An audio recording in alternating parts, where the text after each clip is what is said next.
Ало, Чуваме се. да. Айде, добре дошъл от компютъра. Добре заварих. Така. О, Значи имам новини, като става дума за изкуствен интелект. Аз все пак съм абониран за различни неща, нюслетъри и така нататък. добре. Две новини. Илон Мъск е пуснал конкуренция на ChatGPT с повече параметри. Малко по-добре. А ChatGPT пък OpenAI са направили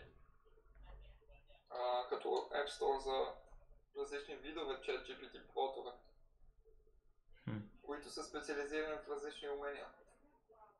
Или рецепти да ти дава за храна, или нещо друго, примерно, или да ти помогне като ти анализира текста, специализиране в анализ на текст и така нататък. Само да намеря линк и ще ти го пратя. Интересни са тия развития. Grok AI. Да, Grok AI на Илон Мъск. Интересно.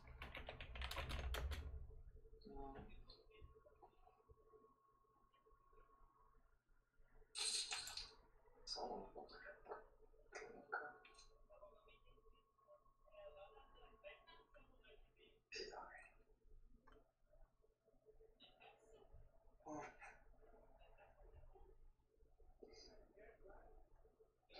аз обикновено май ти бях казал за такова нещо, че Character AI бяха първите, които повече направиха различни такива. Characters, нали, които са специализирани в различни умения, примерно Pair Programmer, ти имаш да това... си чатиш с него, може известен човек. Това Pair Programmer не ли е като някакъв бъди, дето заедно си ревювате кода, като кодите или Pair Programmer като... Значи, т.е. е специализирано в кодиране, може да го питаш въпроси за кодиране, пращаш го код, питаш го и така нататък. Ама това е чатбот. Да. Аха. Pair Buddy. Интересно. То това, освен ChatGPT, има ли някакви такива Pair Buddy-та други? Да, точно това е. Това е Character AI, са си отделна фирма, която направиха това нещо. И са OpenAI, която е фирмата на ChatGPT, която прави специализирани модели, които са така чат-ботове, които са само за специализирана в примерно анализ на текст и така нататък. AI Store. Мисля, че беше. ChatGPT плагин са.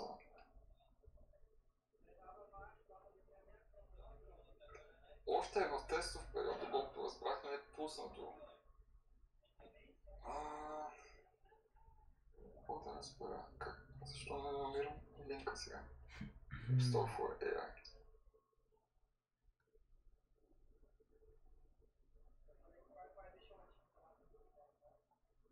Да. Значи, ето това е новинарски сайт.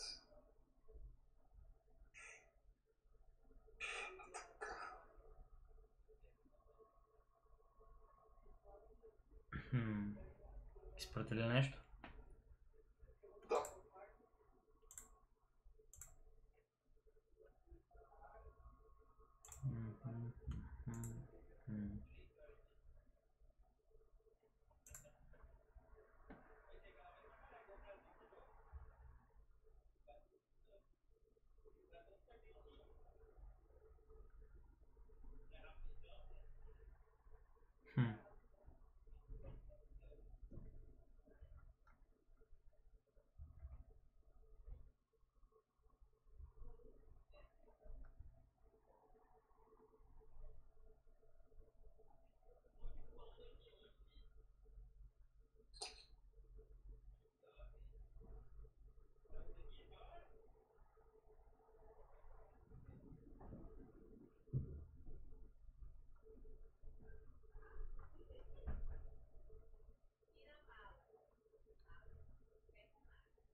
Това е много близко, бе, Ники. Дето е До GPT нашия. Store, да. Защото виж, то дава шанса на тия да билдват и да монетизират. Ами, И имат credibility. Сигурно ще им дадат и фреймворк, с който да ги билдат тия модели.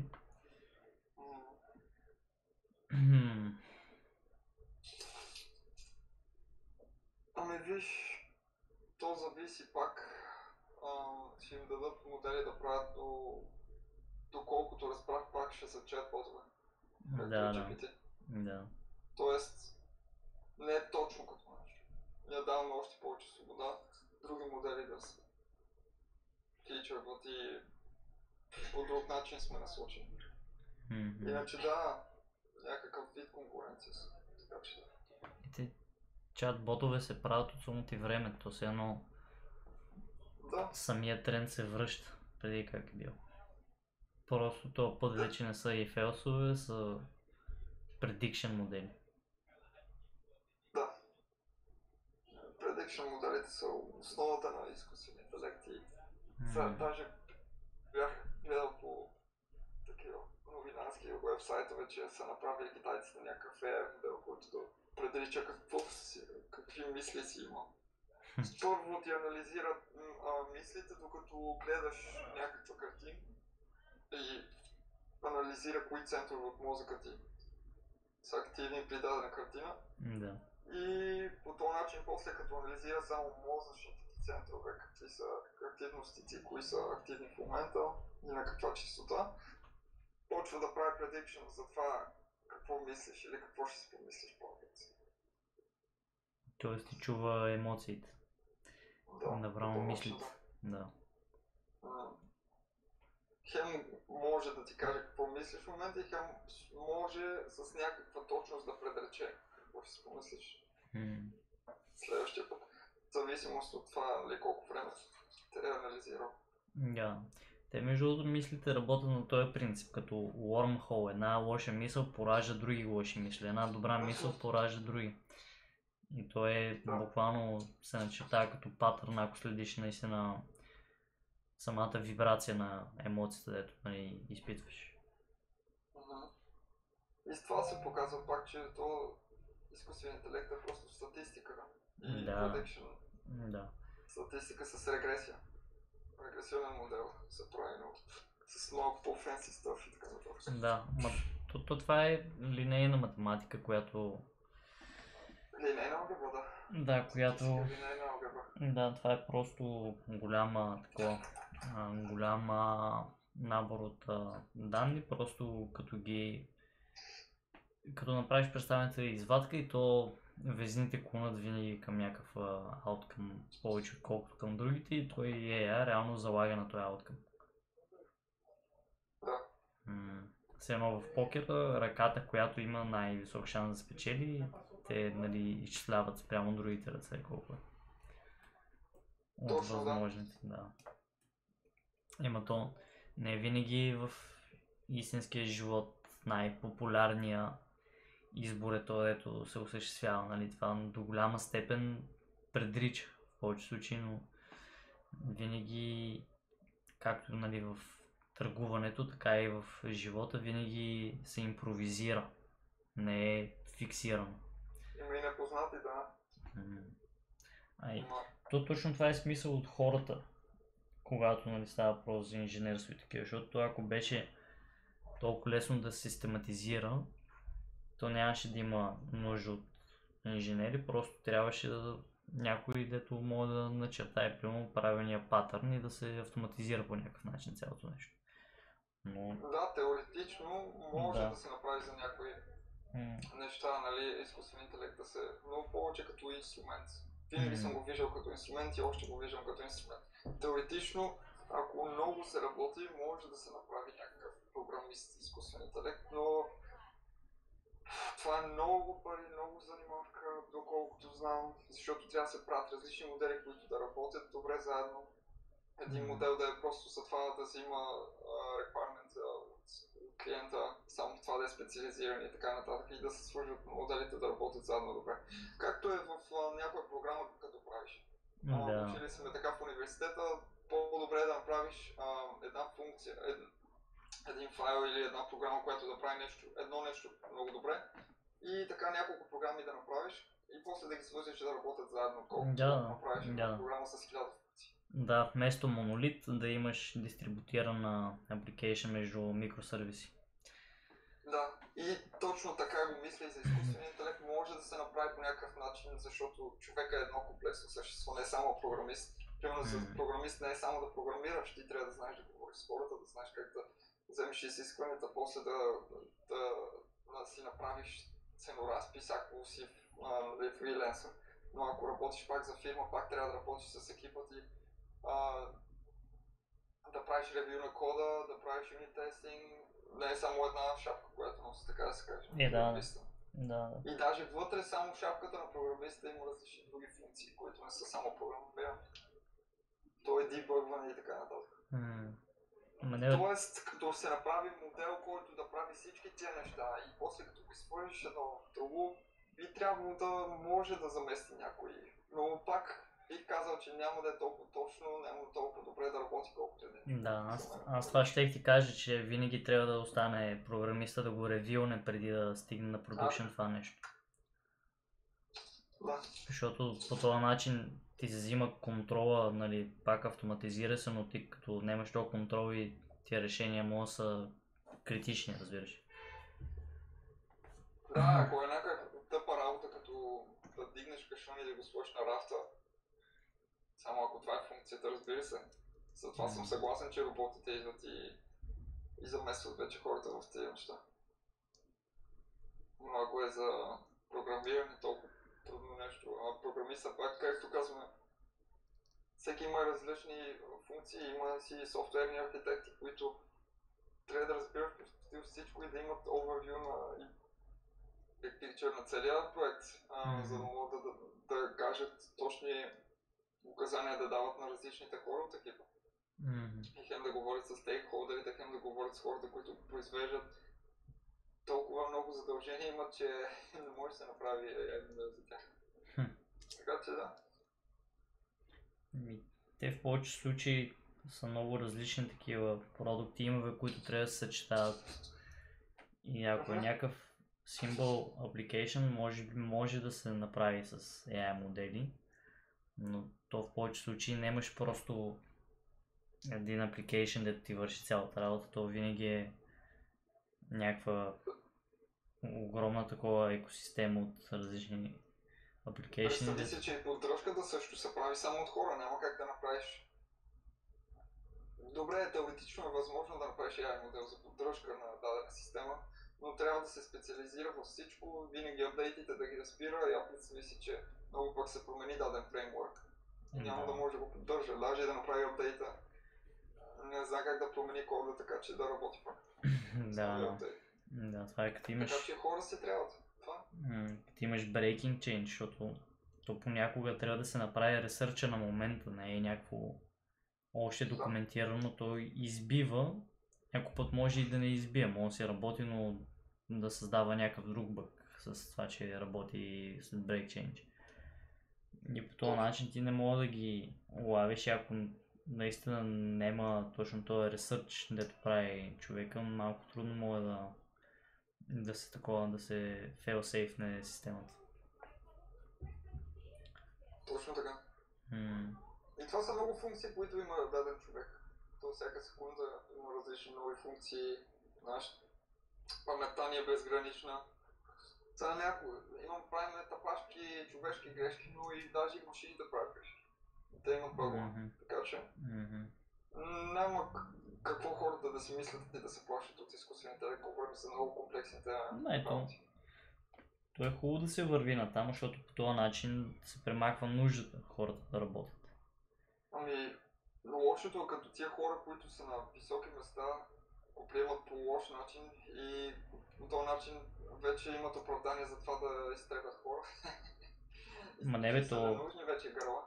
Не бе, то дори да се намали нуждата от работници, то няма да се стигне до там, че хората да не могат да си позволят да живеят, защото тази работа се върши от нова технология означава, че тази технология създава стойност, после която тази стойност могат тия, които са работили допреди, вече да се възползват от нея без да отиват на работа.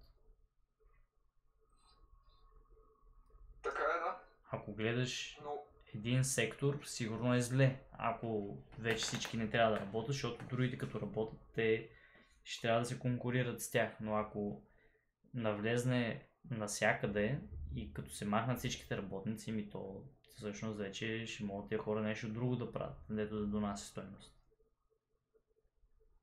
ами точно това другото, на някой ги мързи или са много стари и не искат да се научат на нещо ново. То самите работи правят хората мързеливи. Той човек по природа не е мързелив. Но защото си Но вързан. мозъка е мързелив всъщност по природа, защото винаги искаме да спестяваме енергия. Това е основна default state на мозъка. Не е така бе, човек, защото ти като се рекреатираш, когато се премахне, нали, нежелания ефект от това да имаш прекалено много отговорности, това ти причинява стреса, когато трябва да даваш повече, отколкото имаш възможността да даваш. И вече като се махне това, ти започваш да в началото може би ще искаш да не правиш нищо, но то всъщност ако не беше финансовата система да ни държи вързани и да работиме, хората щеха да се занимават с по-креативни неща. Приключение, рисуване, пеене, танцуване. Щеха да правят неща, защото то какво ще правиш? Просто ще ти в една стая и ще чакаш ти мине живота ми. Ако утре ти кажат, ето тук това е супермаркета, може да дойдеш да хапнеш каквото си искаш и не трябва да плащаш. Защото някакъв робот произвежда храната за нас и всички се храним. Значи хората щеха да си намерят някакви други неща да правят. Щехме се развиеме повече като артисти. Аз го гледам от по-черногледната точка. Това е... Гледна точка на това, че това е в момента на прехода, защото самата психика на хората... Не, защото го виждам тук в Германия, разбираш ли, като хората са на помощи, искат да си останат на помощи и вече свикват да не работят. И всъщност става все по-лошо. Това е като на помощите си вече, като ти дават базов доход, примерно. Защото това го говорят в Германия за базов доход. Да. Те и по другите държави, някои по-големи, които са западни, базов доход заради това, че нали, ако изкуствен интелект направи така и технологиите, че повече неща се произвеждат, да има базов доход за хората. Но, кой ти го дава този базов доход и на какви условия? Това е лошото, че контрол отива в правителството. На мен това не ми харесва. То може да се окаже, че няма да има нужда. Може да се окаже, че няма да има нужда от централно место за управление в един момент. Може да се окаже, че когато премахнеш парите и вече хората, защото не трябва да се изхранват работейки или правейки някакви неща, като примерно да крадеш, и те вече защо да са стимулирани да крадат, когато няма смисъл да крадеш, нали, давате се яш колкото можеш, отиди където искаш. Примерно, ето както в Холандия може да си вземеш да караш колело и си ги въртат постоянно целия град, може по същия начин да се даде свободен достъп до храна, до жилище и така нататък. Разбираш, просто защото нуждата, нали, от работа, дето е физическа, да се поддържат градове и така нататък, вече ни заменят някакви роботи, разбираш. Дори да не са роботи, дори да е нещо, което е като софтуер, просто да е само, разбираш. Или някакъв там автоматизиран начин да има, дето да пречиства водата и да няма такива работни позиции.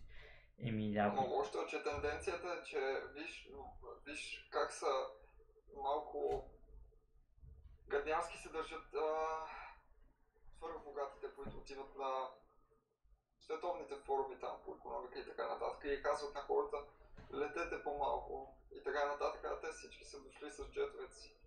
Това показва, че те искат просто другите хора да не живеят като се трябва и да имат лишения. А не както нали ти казва, това по-идеалистично. След като технологията така се развие, че да може където и искаш да отидеш, каквото искаш да дадеш. Свръхбогатите искат за повечето хора да има ограничения, за да може. Те искат контрол за да може, защото ги е страх, че ресурсите са много малко. И също виждат, даже не знам дали знаеш, гледах по Джо Роган, че комьюнити менеджера в Facebook и Instagram беше открито си има от него в New York Times или къде беше. Беше дал интервю и беше казал, че хората ще е хубаво да няма нито един човек на Земята. Нещо такова. Че седно ние сме някаква вирус. Зараза на Земята и го изяждаме. Да, бе, това е Матрицата, ако си гледал. Нали, агента Смит го пита на Морфеус. Значи, обяснява, че са наблюдали Земята и нямало нито едно същество, което да прилича на човека, освен вируса. Само вирусите заемат нова територия и се размножават извън пределите на това, което може да издържа хабитата. Той малко тая психология е допнал. Да. И за съжаление такива хора са много проблеми. То това, знаеш откъде идва? Това е от мисълта за недостиг. Те го гледат като някакъв резервоар, който се изчерпва самата Земя. Но то не е така, разбираш. Земята е жива и както ти като се порежеш, ти заздравява раната и пак тръгваш напред с здрав крак ръка. По същия начин и Земята, като свърши нефта, някъде другаде се образува нов. Разбираш, то е винаги е в баланс. Дори много да се стараеме, не може да го нарушиме този баланс, защото това да се случва е, ако нарушиме твърде много баланса и температурата се качи твърде високо, ние просто ще изчезнем и те пак ще се върне баланс. Разбираш, може да е след много време, но винаги се връща в такова. То е, представи си една мрежа, като грид. И ние сме като електричество и ние се опитваме просто да все едно в енергото да излезнем от тази мрежа, ама то ние не може да живеем извън проводника, разбираш? И ние просто може да предизвикаме като шок от мълния, дето би ударил, но той е такъв кратковременен и винаги се връща в балансно състояние, разбираш? Винаги по един и същ основен начин си се провежда електричеството в един проводник, движението на електроните. И ние просто сме електрони, дето се опитват един вид да избият от проводника, но то просто не е окей. Съгласен съм, че се ребалансира системата. Да. Той цяло е жив организъм, то не може. Той все едно се разболееш, разбираш, колкото повече си вредиш, толкова по-слаб ставаш и тялото ти взима възможността да си вредиш. Примерно този принцип може да го наблюдаваш със зрението. Когато един човек не си използва очите адекватно, натрупания стрес предизвиква увеличаването на диоптера в ретината. Когато започнеш да ги използваш правилно, е като потенето на мускул. Ако токсините, деца върху ретината да ти пречи да виждаш, бяха мазнина върху мускула, по същия начин както тренираш мускула и топиш мазнината, се премахват и токсините от ретината, защото вече използваш очите адекватно. И с това разбиране имах 7,5 диоптера на дясното и 6,85 на лявото. Беше март към 2014, бях на 18 години и бех решил, че до бала няма да нося очила. За 3 месеца някъде успех да ги сваля. И то гледах перфектно. Но всичко просто е такова, трябва да направиш комитмента, трябва да го повярваш, нали, то няма как с колебания да действаш. И вече като започнеш да разбираш нещата, те са обикновени неща, разбираш, но нещо просто е много трудно да го обясниш на някой, защото като някой те пита как се свалят очилата и ти му казваш, фащаш ги и ги сваляш и повече не ги слагаш, ама не мога да виждам. Изчакай и ще видиш. Повярвай и после ще видиш. Но да, то знаеш кое е най-гадното, че в такива процеси винаги е 2 крачки напред, една назад, 2 напред, една назад. И когато не наблюдаваш прогреса, това да се случва е, че ти усещаш леко подобрение, но после идва влошение, защото си е реакция на организма, няма как само добре да се случат нещата винаги. И защото хората не са записали, не са си поставили ориентир откъде са тръгнали и това влошение им се струва че някакво дето компенсира подобрението. Или с други думи, свалих 5 кг, ама качих 3, какъв е смисъл от тази диета? Да, ама следващия път, като свалиш 5, като качиш па 3, вече си 4 надолу. И това е, че то не е цаката само да стигнеш до желаните килограми, то след като си стигнал, трябва това, което си научил да продължаваш да го прилагаш. Не е, много съм зле с очите, айде почвам. 3 месеца, 6 месеца, една година, действам, въпреки че повечето не издържат и 40 дни. Но както и да, нали, да кажем, че изградиш навик, в момента да забележиш, че нещо се случва както искаш и спираш да го поддържаш. Какъв е бил смисъл да се лекуваш, ако нали, ти пак искаш си вредиш. Да. Така че това с недостига и с таковата е просто менталите, което ако кондишнинга още от малки ни е по-друг, няма да го имаме. Но защото по такъв начин ни образоват, по такъв начин ни учат и вкъщи и навън, затова имаме такова мислене, но то не е реалистично, защото това е нещо, което сами сме повярвали в него, а то в действителност няма някакво такова ограничение. И като се замислиш, че то дори не е нужно от повечето ресурси да ги използваме да се използват, значи представи за какво става въпрос. То буквално няма нужда колите да се движат на газ и на бензин и на дизел. Просто ток, разбираш. Слънцето няма как да изгасне и да не мога да си произведеш повече ток. Сега, нали, малко трябва адекватно да се консумира. Не е цялата планета да се направи слънчеви панели, за да може само на това да караме, но то е интересното е, че колкото и нали, да спекулира, че тока не достига, всъщност тока се определя единствено и цяло от нуждата на хората. И е желателно да има по-голяма консумация, защото това е крава за пари. Защото ако се произведе повече, това не е като диамантите да ги изкопаш и да ги скриеш и да кажеш, че има недостиг и да си ги продаваш бавно, да ги дъмпваш като кит, все едно разбираш, криптокит и малко по малко изхвърля. Тока е такъв ресурс, че трябва на момента да се консумира, като храна, разбираш, ако днес не се изразходи, просто се губи. Нали, знае, че при течението по линията и голяма част от тока се губи, превръща се в топлина. И то затова те са голи, защото ще стопат кабел. И няма смисъл. То, дори да сложиш увивка, ще стопи. И това е цяло уловката, че то е до известна степен е хубаво хората да са в недостиг, за да консумират, защото иначе нямаше да има смисъл от генерирането.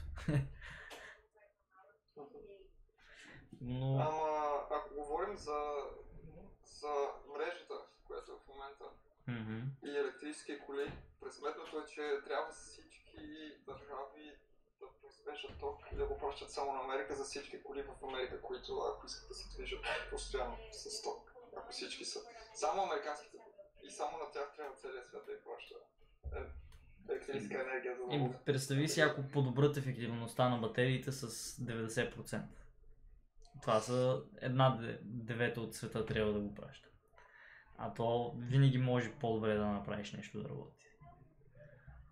И ето както са, примерно с соларен панел и вътре батерията, примерно както са Теслите, значи може да се окаже, че...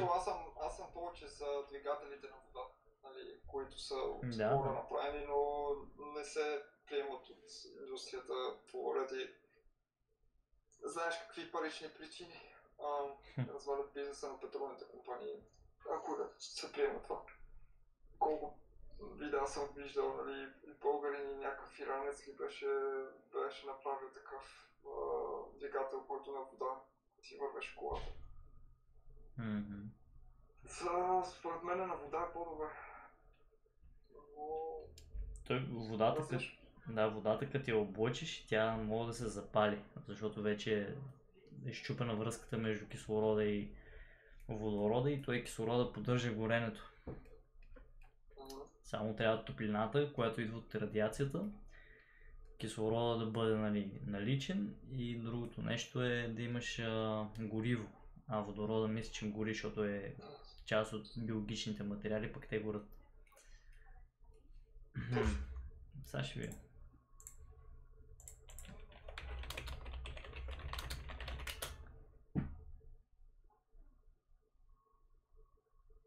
Да. hydrogen can be combusted, т.е. трябва да се, може да се възпламени. И с други думи, като... Затова има на водород двигатели. Да, с други думи, като щупиш връзката между кислорода и водорода, наистина може да се произвежда енергия. Но за да се случи това се изразходва малко повече, да кажем, отколкото се произвежда от самата вода, защото да произведеш, нали, радиация си е доста енергоемък процес, пък и трябва да е контролирано на всичко отгоре. От Санов бях гледал някакви изобретатели български, които и двамата показаха някакви машини, с които постоянно можеш, като ги задвижиш един път, да имаш постоянна безплатна енергия. Възможно е. То рано или късно ще стигнем до този момент, дето всичко е sustainable и няма нужда някой да дърпа, не знам как го нарека, да конците или нещо такова, за да се живее. Да ти кажа, не знам дали ще пуснат колко енергийни компании и така нататък. Защото представи си, че правиш милиарди и заради някакво изобретение хората ще могат вече да доставят това, което ти си им доставят сега. И така да е, но Геса, то нормално елита да иска да остане елит, защото това ти дава власт. Разбираш и то... Искаш на власт да останеш, не да, да я дадеш. Да, то в природата винаги има по-силен. Няма как алфа вълка да се даде лесно на новия вълк, дето иска да е начало на глутницата. Разбираш, нормално е да има съревнование, но то може да се изразява по много различни начини. Не е нужно да е финансово поробяване. Просто може в спорт да се насочи тази компетитив част на хората. Разбираш, може в олимпиади, може примерно дори да е в намирането на новите технологии, защото това ще е, нали, ще е от полза за всички. Но като се контролират, нали, как се пускат тия неща и като се забавят във времето, то това просто създава една илюзорна игра, дето трябва да правиш нещо, за да оцеляваш. А то всъщност не трябва да разреши. Ами като цяло, примерно мисленето ми за парите са, че е неутрално нещо. Не е негативно, не е позитивно. Парите са просто дължат и нещо от обществото. Аз ги приемам така. Ти си създал нещо, което обществото го има за ценно и ти дават пари, че ти дължат толкова и толкова за това, което си създал или си направил за тях. Като услуга, като информация, която си им дава, или продукти и така нататък.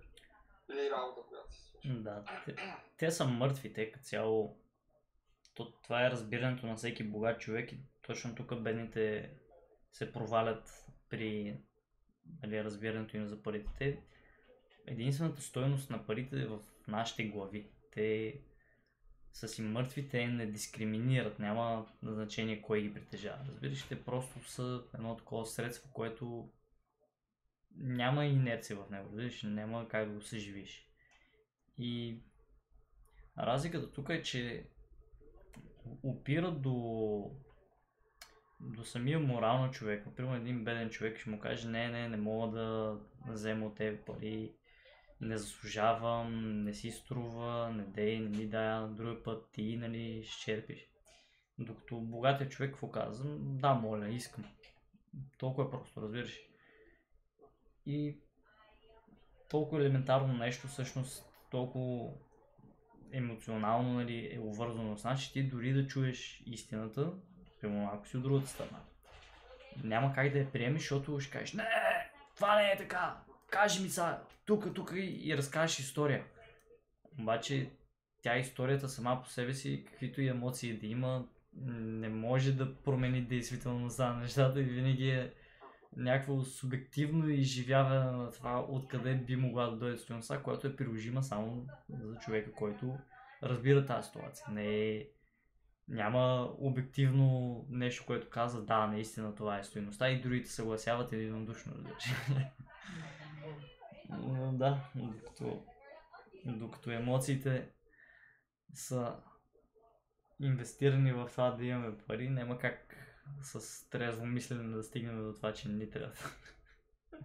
Съгласен съм че имат различно държание по-богатите и затова са постигнали това, но не е и само държанието към парите, то е и работата, която са свършили, в кой момент са действали, Да, то знаят действията, как да работят с други хора.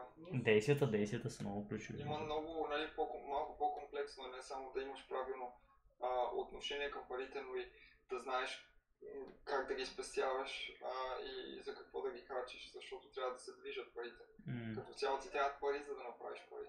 Да. И тези богати хора, които са вече богати, са в даден момент са рискували, защото винаги си е риск, за да можеш да направиш пари, всеки предприемач е поел по някакъв начин риск. И си е било шанс и късмет. И след като вече са минали този период, в който да се изградат базата на пари с фирмата си или продукта и каквото са направили, те успешно също е важно да изградат умението да ги задържат, защото има различни умения. Не е само умението да правиш пари, но и да ги задържиш. То е по-трудно. Задържането е инвестиции, реинвестиране в бизнеса, реинвестиране в други неща, които да ти изкарват доход. Да, това е по-трудно между другото.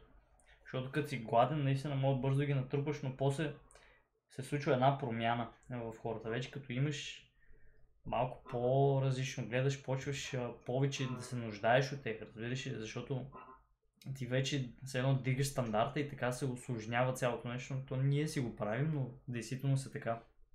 Защото аз съм... Те просто стават по-големи, да? Да, ето аз като дойдех, имах към 1300 паунда и ми за 2-3 седмици изпуках към 600. И като реших да набия спирачките, аз си мисля, че съм с 100 надолу, всеки път като погледна сметка се очудвам колко всъщност имам, разбираш. И въпреки, че нали, такива неизбежни разходи, ето нали, да изкарам картата, близо 200 беха за строителството, се умевам без да такова да харча, да живея. Значи трудно е, нали, не е някакво, каже, ето, супер лесно, но като нямаш избор, намираш начин, то е винаги опира до това, че трябва... може да опре до колко тогава си... Да, трябва да си много емоционално вързан в това, дето правиш и да знаеш, нали, ясно, нали, защо го правиш. Ако ти е лесно, едва ли много ще се впрегаш на това, какво точно правиш, нали, когато става въпрос за такива решения. И сега, другото нещо, дето така, нали, ме подсети, че, нали, защото казваш за домисленето, нали, за изкарване, като цяло се сещам за две неща, нали, един приятел ме беше питал, той между другото има бая в крипто, и ме беше питал, ако Уорън Бъфет, нали, се срещне с тебе, какво би искал, нали, да получи от тебе, според тебе, примерно, те питам. Време? Да, защото той скила го има, на него не му трябват парите, то му трябва времето, разбираш, ако има в момента младостта, за него е по-ценно, отколкото просто е така да си запази всичко, защото той знае дори от нулата как да ги направи, разбираш. Дори не му трябва да е нулата, той дори да е под нулата. Буквално ти го дам така, представи си, че човек със същите знания на същата ситуация, дето е като мене и аз, примерно, ето тръгваме, обаче той е живял и е успял вече, разбираш, и е преуспял. В смисъл, колко ме фаща на работа, ето днес обадиха от DHL, от склада, искат мотокарист. Ето аз съм работил това. И си представи, че сега имам тия скилове. Тя заплата като е 2600 паунда, на тебе квартирата ти е към 500, да ядеш ти отнема 300-400, ти остават 1500 чисти. Че ти с 1500 чисти, ако знаеш какво да правиш с тях, ти може за 0 време да тръгнеш напред. Сигурно няма да станеш веднага милионер, но на тебе какво ти трябва? Да си осигуриш някакъв стандарт на живот, да имаш начин да следиш, нали, какво се случва, нали, да можеш да играеш играта, да забогатееш.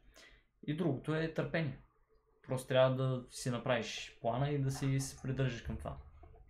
И не е някакво, че трябва да си роден, трябва такова, просто това са едни такива извинения да не тръгваш по пътя.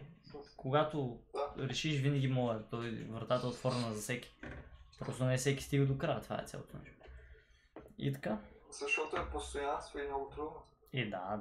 Да работиш в бизнес е социално трудно, а и също ако тръгнем по духовното обяснение за това какво е да си богат, е да имаш много енергия. Да. То много винаги... хора или нямат много енергия, или не искат да я дадат. Но ние хората имаме доста резерви, примерно. Виждал съм от себе си.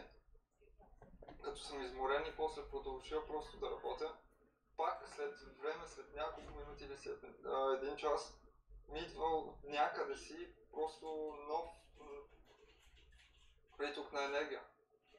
И аз това съм го пробвал няколко пъти. Да, аз днеска ми направи впечатление това, защото обикновено правя към 15-20 дължини. И викам, аре ще направя още една, и още една, и още една, и още една. И че аз без много да свалям времето, без да си дам зор, си ги правих без проблем. Дължините на някакво, примерно съм фаствал 16-17 часа, да кажем, не съм ял. И въпреки това отивам, пък съм плувал вчера вечерта, разбираш, и днес сутринта отивам. И още, и още, и още, то влизаш в една такава като инерция.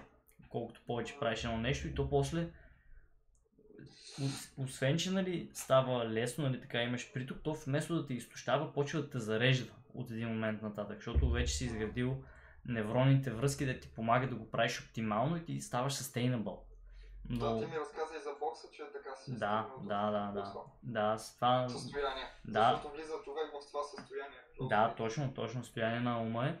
И съм в много различни такива сфери съм го прилагал и винаги работи по един и същи начин този принцип. Първо е трудно, отчаиващо, разбираш, не искаш да зафаш повече, започвате болят лакти и така нататък да кажем, но стигаш в един момент, в който просто се едно break even се случва и вече си с една така свежа засилка напред продължаваш, ето само ако спреш я губиш, докато продължаваш, нали, винаги намираш още приток на енергия. Защото по някакъв начин се презареждаш от това, че го правиш и затова може да е седно като постоянно и безкрай. Да. Точно така. Да. И мисля, че точно това е ключа за хората, които са богати, че са го постигнали. Те са минали през това и по някакъв начин имат енергия. Има книга, която се казва Napoleon Never Sleeps, от един учен, който я написал, и неговата теза в книгата е, че лидери като Стив Джобс, Наполеон и други, които са постигнали много в живота си, не са спали много повече енергия, са давали от нормалния човек за дадените си цели и затова са постигнали много и са били лидери заради този енергиен запас, който са го канализирали и са го вкарали в добра годиност, нали, както е на английски. Кауза, да. Да, вкарали са го в полза, да, на обществото или за себе си, са направили нещо. Да. И като става дума пък за парите, бих ти казал, че аз още преди няколко години сам си реших, че трябва да имам просто достатъчно добър живот, дадена база, да се постигне. И после повечето ми пари ще си ги инвестирам в реализиране на идеи, които съм се списал като проекти. Защото ми е интересно просто да видя какво ще стане с това. Ти знаеш, че вчера на косъм бех да отворя Limited компания тук, защото се свързаха два консултанта. С мен е единия за Electric Vehicle Embedded Software, т.е. за електричните коли, нали, софтуер, дето, нали, ще работи като контракт. Нали, те консултант се свързва, те имат клиента и те искат да видят дали аз съм контрактор, дето им върши работа. И те съответно ме питат, нали, в имейла, потвърждаваш ли? Да, потвърждавам. Така, това е клиента за референция, давам. Като какъв контрактор искаш да си, opt-in или opt-out, т.е. opt-in е в AR35. Това означава, че ще използваш агенция да ти плащат. А opt-out е извън AR35, тогава може да бъдеш платен като самоосигуряващо се лице или като limited компания. Нямаш друга опция, не мога да през работодателя си. И почнах да ги разучавам, защото не знаех. И викам, ще отваряме limited, гледаме и то направо се очудих. Беше 12 паунда такса за отваряне на фирма, тя си е, нали? И 24 часа и ти е отворена. И просто да избереш кой е директора, колко шерс и ти си ишуваш примерно 500 шера на 1 паунд. И сега какъв е смисъл от това? това ако някой иска да дойде, примерно да има 50 на 50 участие и още в началото не е бил наличен, да я създадете като партнершип, той трябва да плати за всяка акция, примерно 250 акции, 250 паунда. Но ловката е, защото ти така мога да направиш 1 милион, разбираш ли? Ако искаш да затвориш фирмата, трябва да платиш стойността на всичките акции, които притежаваш, ако искаш да излезеш от нея. И ако я направиш с 1 милион, наистина хората ще гледат, че си сериозен. И това да се случва, че ако някой влезне, ще трябва до 50% доста да даде 500 000 паунда. Но пък ако тази фирма тръгнат да я гонят, примерно инвестираш и не ти се получи в начинанието и ти нали не си отговорен, обаче защото си с 50% участие, докато не я затвориш фирмата, ти отговаря за плащането на данъци, на глоби, на такива разреши за адвокати и така нататък. И е малко, да, нож с две остриета, нали, моят е много такъв висок, защото ти не плащаш за тия акции, разбираш, ти просто ги ишуваш и те вече съществуват, те си по регистър, но като ги ишуинаш не мога да ги върнеш. Разбираш ли? И то е някакво трябва... Да, трябва и reasonable цена да дадеш, примерно 1000 по едно. И ти, ако искаш, нали, да ти стане по-ценна във времето компания, никой не те спира според мен още ишу да направиш, но просто вече работи на принципа на сплита. Ако някой притежава 200 и ти имаш 800, искаш още 1000, ти значи му дължиш на него 200 и за теб идват 800. Процентното съотношение трябва да остане, ако има притежател. Пък ако си сам, колкото си искаш май без значение. Да, по този начин можеш и да ги намаляш, може да ги увеличаваш. Това е просто разпределението между акции. То затова е limited, защото е ограничена с акции. Затова е LLC-та. Да, LLC е Limited Liability Corporation. Това е когато имаш съдружници. LLC-то, между другото, е по-хубавия модел за бизнес от Limited компания.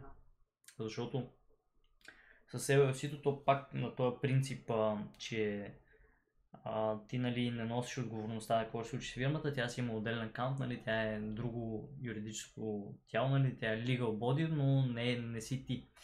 И нали, акаунтите са ви различни, това е такова, пак се повтарям, но в крайна сметка ти мога да включваш други хора, без да се налага те да един вид да мачват с едно твоя стейк. Общо може да си намериш партньори с LLC компании, така пак е limited компания, просто е малко по-различен вид лимит. Това е вече между повече от един човек. Да, аз даже точно така мисля да направя такова LLC за Airbnb. Аз мисля, че ми трябва доста, мисля, че някъде към 5000 паунда ми трябва. Може би на LLC-то е по-различно. За да с такова, но то в крайна сметка си трябва доста да вземеш къща с депозита, 2 найема, да направиш декора, обзавеждане за фотограф, че да стане нали, атрактивна като основното дума е, че за бизнеси съм гледал, че boring бизнесите, като примерно laundry или някоя автомивка, която е автоматизирана или не автоматизирана, правят доста пари. Vending machine, ice machine. Много хора си мислят, че не правят толкова пари, ама с такива бизнеси се правят доста. Даже, интересното, не знам дали го знаеш, че певеца Джейсън Дероло разказваше от кой income stream най-много си прави пари в момента е някаква Rocket Car Wash.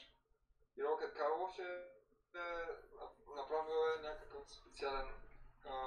специална автомивка за коли, автоматизирана, която да е на subscription модел, който хората да си плащат месечно и да я ползват колко си искат. Както е за subscription модел на Netflix. Плащаш и гледаш колко искаш. Да, ама не е добре да гледаш много. Не е добре да гледаш много, да. Но просто ти казвам, че така по този начин имат recurring income stream и си...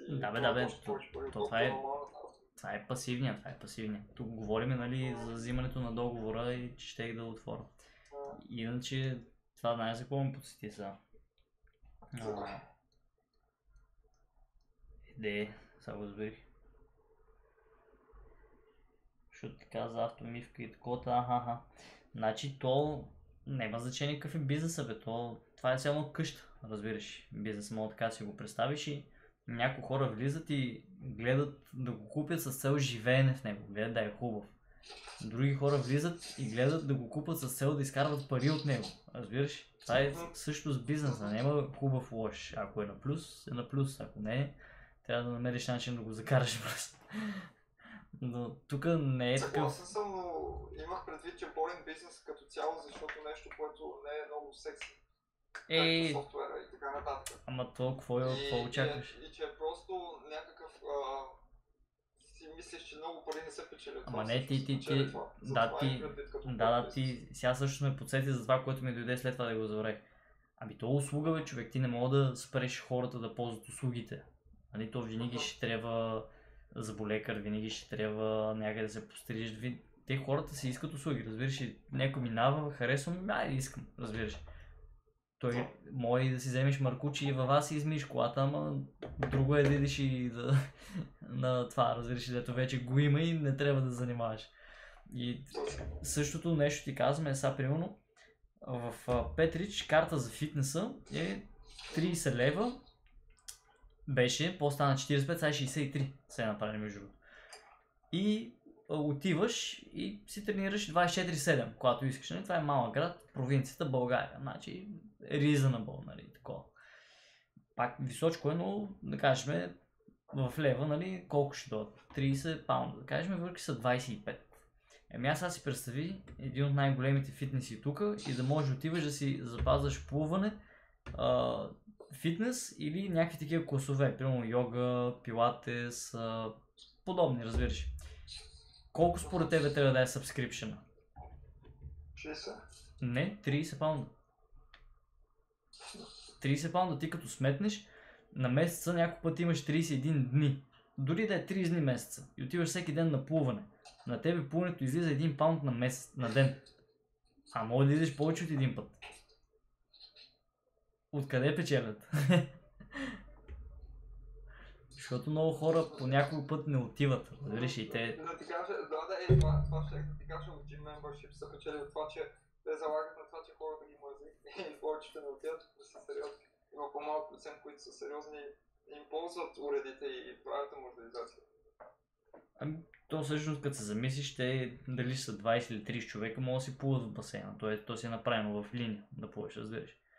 Така е, но те имат повече сабскрайбъри, които не се ползват. Услугата и са просто плащат. Поне така е с Gym Membership, Да. Ами, не знам иначе, не знам как му е в България да имат горе за същата услуга матчинг цена, която не е оправдана, а тук буквално взимаш толкова много велю, а пък в същото време почти не даваш чак кой знае колко такова, нали, като абонамент не плащаш. То смете едно... Пак казвам, мисля, че е заради волюм. Тоест, колко човека са записали на тази цена. Да, ама ето геса, един визит, примерно, да идеш така без да имаш мембършипът и 8,50 в басейна. Ти след 4 посещения ти си такова надминал да ти е мембършип. Тоест, това колко е 7 пъти и половина на това, дето би дал, ако просто си отиваш така по единично. Трудно такова, но в крайна сметка да са го пуснали така, значи имат изгода, разбираш. Сега може да е като спонсорирано, примерно хората да спортуват и се дава като бонус на таковата. А може и да се печели от други неща, разбираш, не е задължително само от хората. Примерно имаш еди колко си хората и отиваш с карта, разбираш, и това е еди, ти създаваш сесия. И после идват другите конкуренти, примерно деца в тази сфера, и питат, нали, давате ли информация за това? Не. А колко искате? 20 000. И даваш, примерно на 100 човека патърна, те се чекват, идват, сканират си таковата и гледаш само човек, който примерно е на еди къв си мембършип, той е плува средно 23 пъти на месец. И тази информация е такава важна, за да може да си направите маркетинговата кампания по такъв начин, че да пилва към потенциалните къстъмъри, разбираш? Защото ти дори да го питаш, той не може такива сведения ти да даде в детайл, пък като има нещо, което е вързано към него сесия, тогава вече е друго, разбираш, тогава вече мога да печелиш това. И те всичките го правят, всичките големи и магазини, и вериги, и всички, дето имат такива карти, вързани към тях, всичките продават информация на другите. Те помежду си я купуват.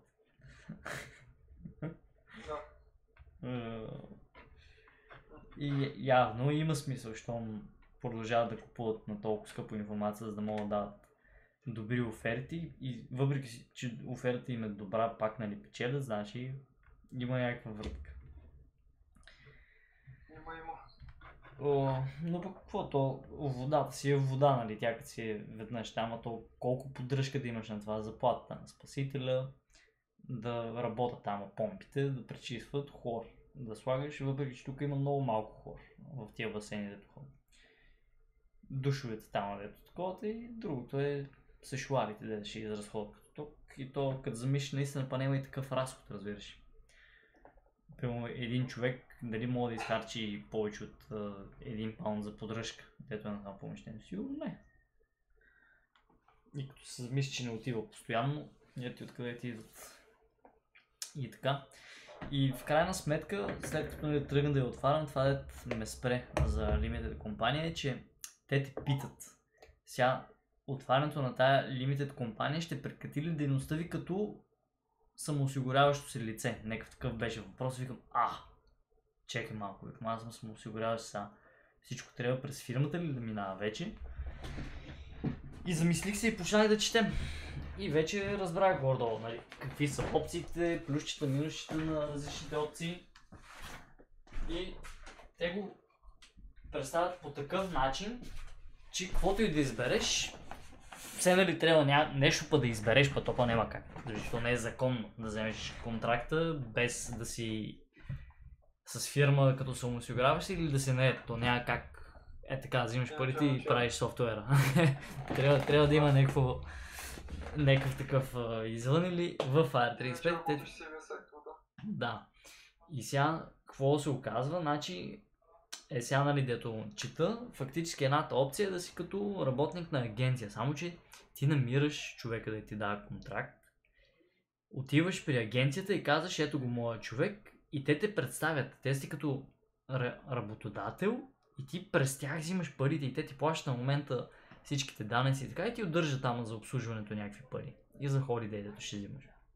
И примерно, ако на седмица изкарваш 450 паунда, те ти спират 22.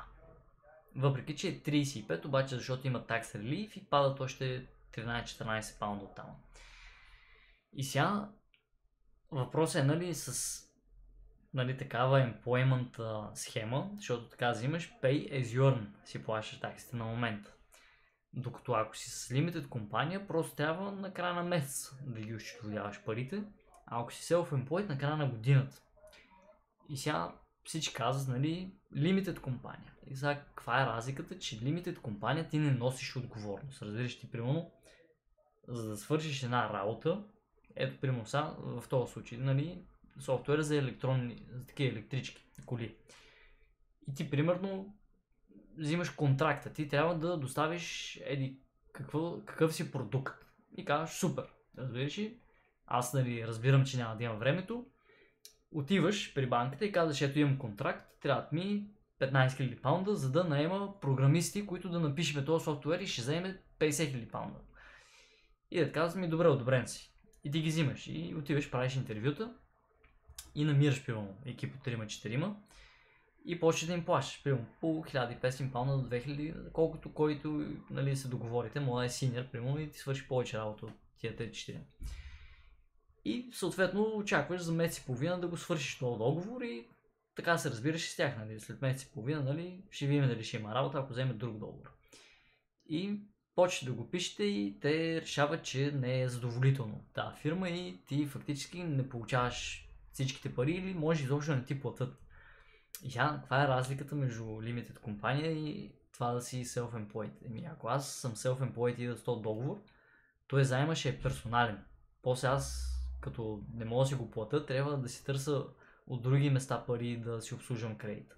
Докато limited компания, въпреки че парите не са мои, като са в нея, аз пак мога печалбата да си я взема, след като си платя таксата.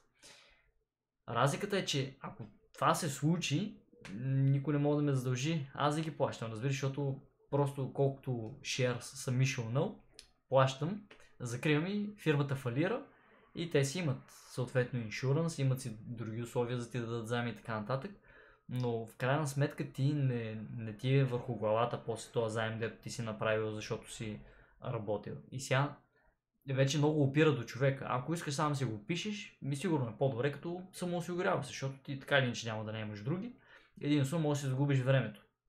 Ако пък искаш, нали, да поемеш по-голям риск, сигурно не е лайс да имаш 100 000 на главата, за да поемеш някакъв договор, дето не знаеш как ще свършиш нещата. Разбираш? И малко е такова, и то дори, защото няма такъв закон, нали, че ако си с limited компания и все едно нямаш достатъчно оборот, си като самоосигуряваш се, действително те гледат така. Разбираш, пълно, ако ти си направиш limited компания и го нямаш това, което се очаква, нали, една компания да има като работници и така, да се въртат пари, те просто, нали, данъчни ще гледат, казват, що си самоосигуряваш, просто си отворил фирма и работи през нея. И има един такъв закон, дето IR35, дето целта му е да предотврати хора, които по принцип биха били работници в една фирма, да не са и да се възползват от това, че corporate такса е по-нисък в сравнение с той, дето е personal такса, като оперират през фирма. Разбираш, все едно ти имаш фабрика и аз идвам фирма и ти наемаш моята фирма, пък всъщност е един емплой, плаща една заплата. Сеш си, за да плащаш примерно 30%, плащаш 19% и така печелиш от таксите. Но, в смисъл, то пак, въпреки че нали лимит компания, те пак те гледат като самоосигуряваш се и може да те разследват за такива неща. И си има там вече наказания и така нататък. Прехвърлят се, нали, такова от фирмата към като твои лични, защото не си оправдал, нали, съществуването на тази фирма, нали, не действа като фирма, нали, дето ти все едно си работиш, разбираш. И такива неща. Другото е, когато не ти се занимава да се осчетоводяваш сам, нали, то не кое знае каква занимавка, просто си плащаш на някакъв софтуер да ти следи за такива фактури, те си ти казват, трябва това да попълниш, другото да попълниш и си движиш напред, те си имат такива консултанти, което е доста по-изгодно, между другото, това да си с такива амбрела, нали, компании, защото ти в крайна сметка парите ги взимаш, разбираш, на теб ти ги плащат, просто трябва, като ти дойде времето да се осчетоводиш, да не се ослушаш, да си ги платиш, разбираш. Защото те ще си ги вземат и ще си ги вземат в повече, ако се дърпаш. И това дето нали, е минуса, че хората малко ги е страх от тая административната работа и отговорността, дето идва, нали, с нея. Защото ти, нали, като директор, ти си отговорен, ако тази фирма нещо не е изрядно. И това е, за да получиш този щит, просто си плащаш малко по-висока цена и си като предприемач, ама емплой. Нали, сам си ги намираш клиентите, ама в крайна сметка пак си с правомощията на работник. И бех тръгнал да чета тук условията ми. То едно от нещата е, че ти като си съмбрела компания, въпреки че ти си намерил договора, ако компанията, с която си намерил, примерно тия деца с електричните коли, те ти кажат, искаш да прекратим договора, ти не можеш по взаимно съгласие. Ти трябва да кажеш на тая агенция да те представлява и те водят преговорите. Да, нали, един от плюсовете е, че ако те не ти платят за часовете, които са работил, ти ще бъдеш платен и после те, нали, си ги съдят и така си ги изискват парите, нали, това ти дава защита, но в смисъл те, ако вършиш добра работа и ти, нали, усетиш, че тия хора са сериозни, а не някой, дето искат да използват и си търсят начин, нали, някой им свърши работа безплатно, значи ти нямаш нужда от това правомощие. Това е за... Първо, може да е за хора, които, дали, не са много сигурни, че могат да справят с работа.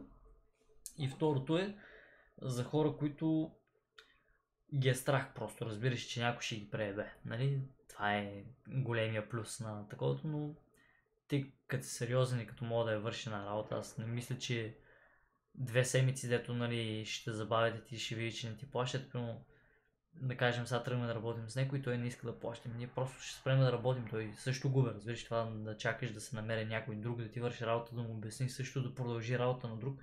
Те са такива неща, дето може да се окаже, че ще излезе по-скъпо, отколкото да си продължиш работа с същия. И така, просто наистина опира до лични предпочитания, до избора на хората, то в крайна сметка си е избор между свобода и сигурност. и Но ви... няма никога и 100% сигурност. Да, да си на заплата при някой. Не е сигурно дали ще те задържи на работа. Колко добре да работиш. Ами да. Винаги е така. То дори не трябва толкова да се търси сигурността. Тя е резултат на действията, които предприемаме. Ако действията с цел да осигурим сигурност, то това малко или много е игра в защита, разбираш, ти не може да играеш да не загубиш и да се надяваш да спечелиш. Трябва да си агресивен в такива начинания. Трябва ти да взимаш инициативата, не да чакаш да ти се случи нещо хубаво. Така. Това беше интересно развитие. То като цяло това е общо взето, дето така ме стресира, дето трябваше да вземем някакво такова ключово решение, така малко с лека ръка подходих, но бързо, нали, се замислих и да, едно някаква промяна вътре в мене се случи в този момент. Много такова разтърсващо. Чак легнах да спа, уж бях изморен, по едно време викам, чекай, ще стана, ще направя едно видео и такова сетих за един момент, дето се ядосах една форма ми се скриваш, тя днес човек, колко мраза такава форма, тръгваш да попълваш, да копираш текст и се скрива. Право ме разби. Да не те задържи много, ако искаш да приключваме. Общо взето, интересното от днес беше, че да, тия са направили App Store за AI и другото е, че имат вече и конкурент. То като цяло конкуренцията е хубаво нещо, поне за страничните наблюдатели.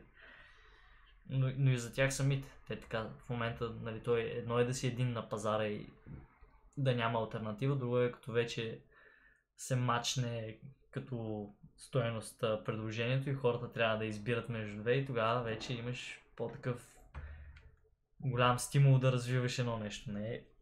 Не е просто така оставено. Точно, и то най-голямото име в изкуствения интелект на днешно време е OpenAI го прави. Това трябва да ни казва нещо. Да, това са фундаментални новини, дето ние разбираме сега за тях, но те тия решения са взели средно 6 месеца преди да се случат. Да. Точно. То трябваше да го направят, нали? Ти показах, че Character AI беше по-рано от тях и те си имат екип, който си проучва пазара, виждат как се развива. Това си им беше Natural Extension, нали, следващата стъпка. От това да си използват технологията, да я подобрят. Да, знаеш какво си помислих? Че тия от ChatGPT, те са го развивали, нали, този стор. Просто в момента са изпитали прешър да го релизнат, защото до сега са били в Product Discovery, нали, чудили се как ще диференшиетваме от App Store, от Google Play и такива. И в същото време, нали, като са видели, че се появява нова конкуренция, дето, нали, ще им вземе част от пазара и те трябва да правят forward progress, за да поддържат стойността в очите на клиентите и точно това е тригъра, дето са получили, нали, след като са видяли релиз и виж колко бързо той бил препернат, просто още не е минал се едно quality контрола напълно, че да се релизне, но са достатъчно уверени, че могат да го пуснат и очаквано за нещо ново да изкочат някакви бъгове, но в момента са много съсредоточени в това бързо да ги изчистят тия бъгове, дето още не са да ги намерили. Искаш да кажеш под напрежение са го пуснали, а не защото са искали толкова. Защото... Има ли съм външна мотивация? Защото в смисъл не мисля... Беше и с Google, с Bard, като пуснаха и те като ChatGPT, нещо Bard, но даже техните работници си признават, че не го харесват продукта, който са направили, но просто защото ги е страх да не им вземе мястото в Search, като Search Engine. OpenAI. И те са бяха външно мотивирани. Като големи фирми направят нещо много успешно, това обикновено мотивира и другите големи играчи в технологичния пазар и технологичната индустрия да се раздвижат. Да, Или да купуват, или да пуснат нещо по-рано. насочва вниманието в тази посока, да. Насочва им вниманието и те вече, те щом го могат и ние го можем. В момента го правят това и Apple, много назад. Говорим за телефоните и пуснаха скоро последния iPhone с по-добър графичен процесор. Нещо ми се струва, че се задъхват обаче. Не знам за какво така. Сега, примерно, това 15-ката, особено дето е с титановия гъб, всъщност и лесно се чупи. То дето е по-обикновен. Гърба се чупи, има колко място по средата. Jerry Rigs Everything. Ще показва. Да. Гледах видео. Ами не знам, за да ти кажа, не се притеснявам много за Apple, защото те заради шефа им са така. Много не рискуват, гледат да вземат максималното от нещо. Като цяло, цялата индустрия е фано едно плато, в което много не правят иновации. И даже мисля, че и сами са се, един между друг са си казали, сега да правим много иновации. Да не си правим конкуренция, хем ще си правим пари и хем хората ще купуват просто защото е нов модел. Хайде да не си правим много конкуренция. Мисля, че понякога си говорят един с друг, защото даваха вътрешни документи, че са се наговаряли Microsoft, Apple и други клубове и големи фирми да държат тавана на заплатите за разработчиците на софтуер, да има таван изобщо. Са се наговорили. Така че мисля, че и за други неща се наговарят и примерно сега за технологиите да направят много иновации и за това се договорят. Защото и конкурентите им направят пък също много иновации. То е някакво такова време, дето може да се появят нови играчи и в същото време някои могат да паднат дори да са голями. Винаги в рецесия се преразпределят силите. Ако беше някакво стабилно време, нямаше да има някакви такива възможности да ги избутат, но то не отнема много, бе. То ще каза Мартин Кейгън, че един лош продукт и може да съсипеш голямо име. Въпреки, че те са... Бяха, значи, един много добър продукт Apple 2 и държат добър продукт 10 години.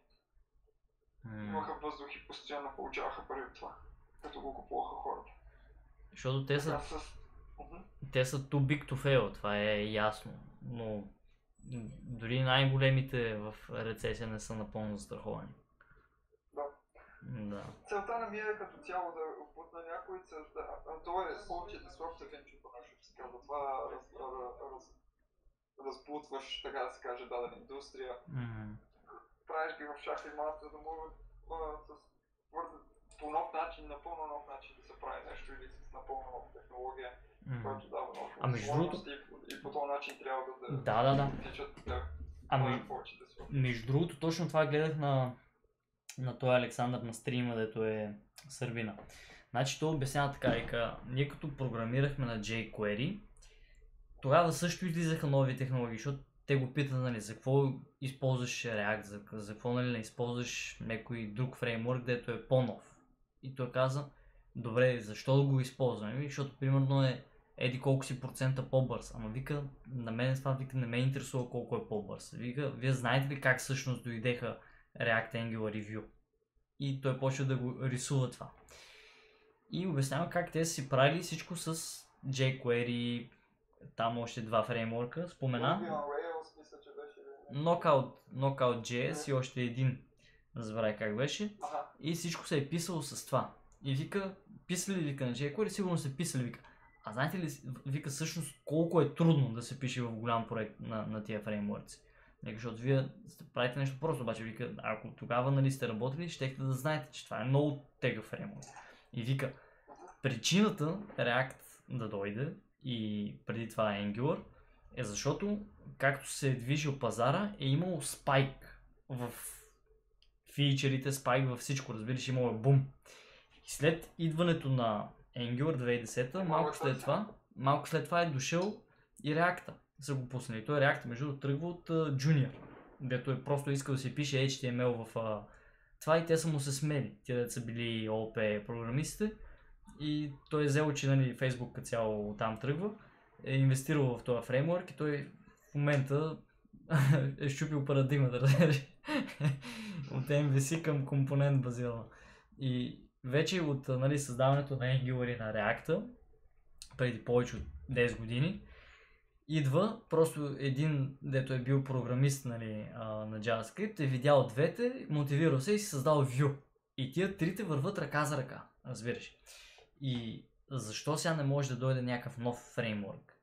Защото то няма как с малко подобрение да накараш хората да флипнат. Разбираш, никой няма да остави технология, дето 10 години са учили такова, просто по-cost effective. Но ако примерно има някакъв такъв бум, наистина ето много дигне летвата на нещата, които са възможни, и тогава сигурно всички ще флипнат едновременно, разбираш, той или е всички на един път, или е никой не мърда, разбираш, само не е такива отделни случаи, които те просто нали разбират го, обаче то ти може примерно нещо, дето още не му е дошло времето да го разбираш, то няма да му намериш приложение, разбираш, нито клиента ще иска да е на това, нито такова, не те кажа, хубаво, ама моля да го ползва нали, някакъв обикновен програмист, да си наема. Не. Като не, ще търсим някаква друга опция. И това е, трябва, за да се измести нали, даден такова, трябва наистина да има много пъти... Аз точно преди време ти бях пратил видео от Марти Кейган и ти бях пуснал записките ми. И в това видео точно казваше, че защо Slack и другите се ползват. Защото са направили голямо подобрение в работата на различни екипи. А не малко, както ти казваш, нали, да прибори за софтуера. Да. Да, толкова е някакъв не супер голям шифт, но пак достатъчно голям, че да усетиш разликата. Това говореше, мисля, че не само Slack даде, и Stripe даде като пример. За финансовата индустрия. Много по-лесно просто се го направи за всички други различни страни и стейкхолдери, които ползват Stripe. Да. А иначе, по отношение на това за отварянето на фирмата, то аз това си говорих и с тех, нали, аз като примерно имам фирма, като съм с вас, това спира ли ме да си отварям фирмите? Не, вика, никой не може да спре да си отвориш фирма, когато си искаш, и това е, ти може да имаш колкото си искаш толкова работи. То фирмата е просто още една работа, все имаш. И другото, нали, интересно нещо, защото аз това го питам, нали, като съм self-employed и примерно правя, нали, това като услуга, законно ли да имам фирма, която предлага същата услуга?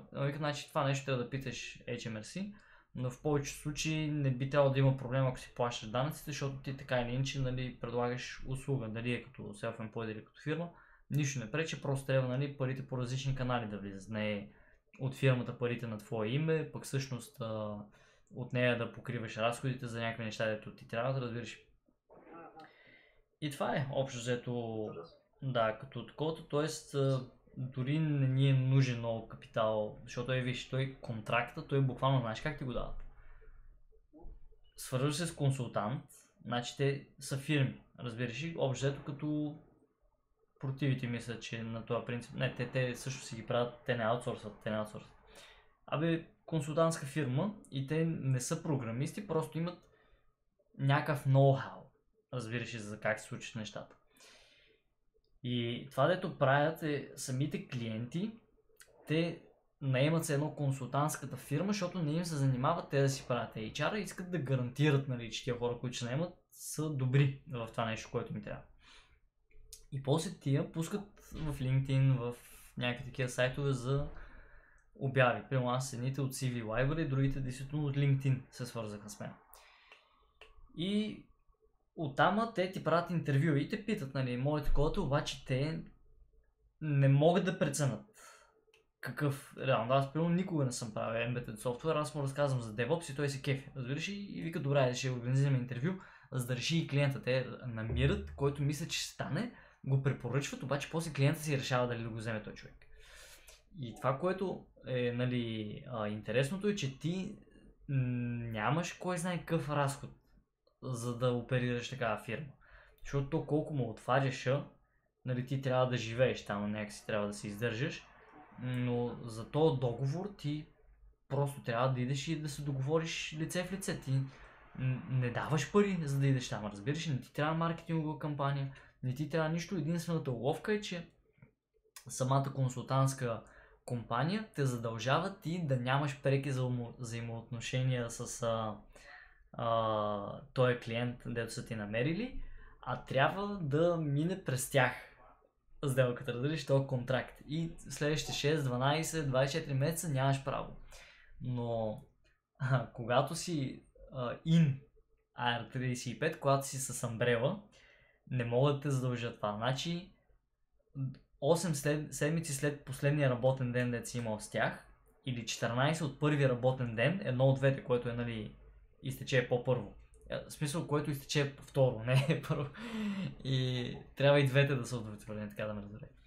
И ти, примерно, ето, правиш един контракт, те харесват.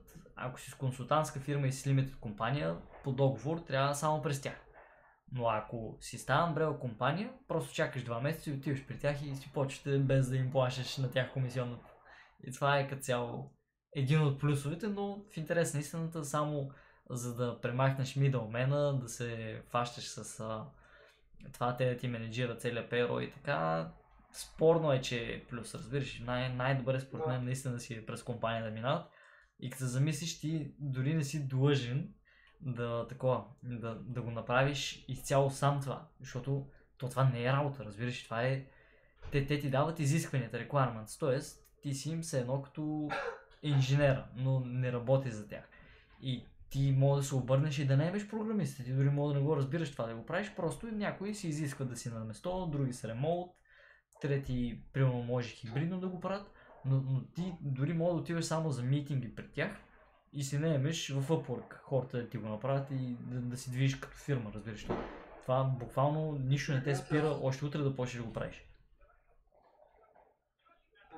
Трябва да дискутираме пак това, да. За да решим как да го направим, иначе прав си е точно това ти говоря за консултантство или фриленсинг, че нямаш никаква разход, освен регистрация и също да си на времето, което ти трябва за да си намериш клиент, да го свършиш работа.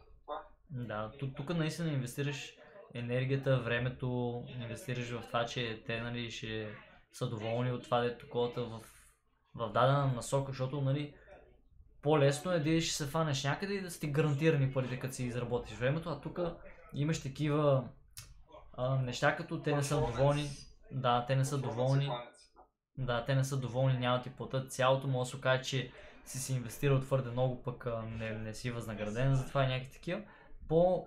По-гъвкаво, разбираш, и хем имаш по-голяма свобода, хем идва и по-голям риск с тази свобода. И така си го обяснявам аз, просто трябва да, защото аз ще го направя вчера, разбираш, просто ще да го сетъпна, тя ще да е готова днес фирмата и ето бум, взимаш го с таковата. Аз никога не съм правил такъв софтуер, разбираш, как мога да си гарантирам, че нещата се получат от първия път.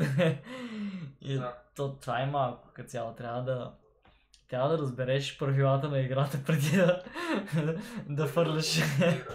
Да. И така.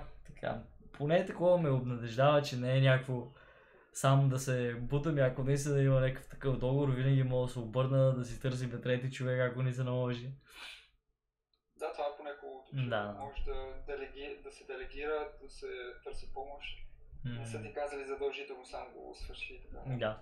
И ще погледна много важно точно как става включването на човек в фирмата, защото ако си тук, мисля, че само трябва като адреси такива ти дам, но със сигурност е възможно и на човек, дето от Европа и дори да не е от Европа, пак да го включиш, просто самия начин, дето е, нали, да сме си баш 50 на 50, за да си го имаме като взаимоотношение, разбираш, да не е някакво фирмата е моя и аз, айде Ники да работим и в последствие, да, Ники, те не ми платиха и някакво такова, разбираш, просто да сме си рамо до рамо, да е някакво такова и двамата да сме все едно зад волана, така да кажа. Това е как, ама все едно да сме си ко-пайлотите в кабината, а не единия да се вози. Единия да е пасажир сам. Да. Това е. Готино е. И човек, аз какви неща си представях, то всъщност колко е отворено такова, то направо с отворени обяд посрещат, просто трябва, нали, Не е само да започнеш, трябва да го вървиш този път. Това е очевидно. Да. Не, че какъв смисъл? То човека, като действа, вече вижда наистина как е в Да. реалното. Така е, да, за всичко, не е само за бизнес или друго. Да, това е като вече човек мине през процеса и разбира, не е било толкова трудно или не е било така, както си го представя. Да, точно. Иначе, за малко по-напред да имаш горе-долу представа, нали, как се развият нещата, една от... тя не е колежка, една от жените, които работи, нали, за да почистваща фирма, значи тя живее с някакви англичани, да си продават къщата и тя остава без квартира. Пък в нашата стая се освобождава след декември, в нашата квартира се освобождава стая след декември, тя иска да дойде тук. Тоест тя трябва до края на ноември да напусне, но пък няма къде един месец да стои. И това дето се разбрахме, защото тя ако иде ще трябва да подпише договор някъде да остане един месец и ще искат повече да стои от един месец сигурно. Възможно е някъде си намерим, но трудна работа, разбираш. И за да не се занимава, защото тя дори не говори толкова английски, предложих просто е така един наем да ми плати и да дойде в моята стая, пък човек, където е, нали, собственикът на фирмата, той вика ми, ти вика, тогава може в нас на дивана, ако искаш, нали, аз викам, трябва ли нещо да плащам? Не. Аз викам, супер, викам, имах един приятел на лодка, ама май на дивана по-добре, отколкото на лодка. И сега тук, нали, като цяло, това ме разколебава, разбираш, защото аз съм някакъв с нагласата. Ами да, те BP вече ми правят бекграунд чека, ще почнем в кухнята, безплатна храна, безплатен транспорт, безплатно такова, не мога да се притеснявам за разходи. И в даден момент звънат двама и викат, ай, какъв договор искаш, такъв софтуер, сега Linux система на администрация. Викам, какво става, викам, тук трябва да избирам въпроса, свободата или сигурност, да, свободата. Така да е свобода или сигурност, какво да избирам, да отварям ли компания, разбираш? И веднъж, както не си очаквал и бум, ти се сервират на масата и ти трябва да взимаш някакви решения. И само излизам, правя си една така хубава разходка, някакъв разтърсен, разбираш, и прибирам се, пак разтърсен ставам, разтягам се, излизам пак разходка и вече така гордо си събрах мислите и викам, те грешките по принцип стават от когато, нали, човек много не разбира. И точно аз това, нали, писах в дневник и си ги описвам, защото те са много такива бурни емоции те обземат.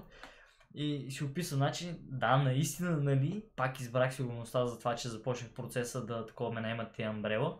Но в крайна сметка пък и нищо не ме спира, когато съм започнал с тях да прекъсна и да си започна като фирма. Това е просто кога, нали, това е въпрос на време, а не е на желание на такова. И един вид страха е, ако, нали, започна сега като емплой, дали няма толкова много да ми хареса, че да не искам повече, както преди. Разбираш ли? Ама то е, добре, да, аз, щом съм стигнал до тук и го виждам това, аз не мисля, че ще изгубя някакъв шанс за винаги. То просто е, когато съм готов, мога да се върна и да добутам. То, нали, се провалиш, когато се откажеш, а не когато вземеш едно грешно решение и край, всичко изчезва да се затваря за винаги. Той винаги е тук, разбираш ли? Не е някакво само до края на тази година да се отварят лимитите компании. Това е само в такива главата. Само главата, да. Както казват, само днес. Промоция. Да, това е когато такъв селсъм те натиска да направиш решението. Между другото... Да, брат си, по този начин събираш парите и хем си имаш и отделен капитал за бизнес, за да можеш си имаш и малко възел. Да. И така това е една от причините, нали, да не се фърля в една компания, защото какво трябва да направи? Ето, взимаш такъв договор и добре, онсайт, ама ти да предположим, че ти трябва да ресърчваш повече, отколкото можеш онсайт. Какво ще спиш в офиса ли? Сигурно ще искаш от вкъщи нещо да разбереш, да наваксаш, защото някои неща трябва да в движение. И какво ще кажеш? Не, затваря става опция, не мога да се остава тук, търси си квартира. Добре, хубаво ще го направиш. Ама в същия момент, нали, ти вече го губиш този човек, той може да ти е много от полза напред, разбираш той.